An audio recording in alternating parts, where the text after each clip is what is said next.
I'm a very vivid dreamer. At least that's what my therapist says when I recall my dreams to her. I've visited wonderful places, done things I wouldn't have been capable of doing in the real world. I've strolled in gorgeous fields of multicolored flowers, pale blue snow-capped mountains rising in the distance. I've been on Broadway, sailed on endless sparkling blue oceans under a bright cloudless sky. But I've also witnessed terrible crimes, watched grave robbers at work, witnessing murder and rape, watched war in action. Yet this is the strangest dream I've had so far. I'm standing in a dismal field of ankle-height grey grass, swaying in a light breeze. The field is surrounded by skyscrapers that reach up to dizzying heights, their jet-black walls studded with hundreds of windows lit with red light. All around, violet stems support glaring silver eyes in place of flowers.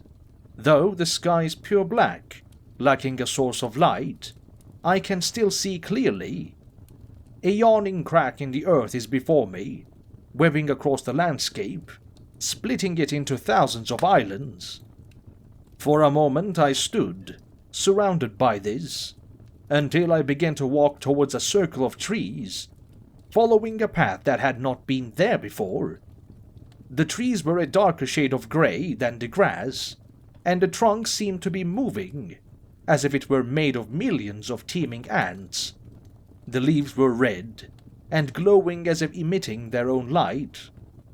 It was, in a dark way, beautiful. There was a mass of thorned vines crisscrossing the trunks, their thorns matching the leaves and looking wickedly sharp. The trees parted on the far end, the path continuing into darkness. I continued along the path, stepping gently on the soft grass, but soon I began to have the feeling of being watched. My dream self ignored it for a bit, but it soon became too much. I turned to see a figure looming between the trees, solid black, except for its almond-shaped eyes, blood red and gleaming. It was basically human-shaped, though it was elongated, its limbs tapering to a sharp point.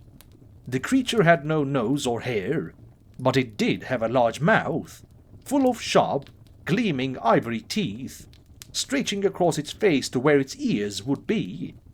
It turned its head towards me, smiling.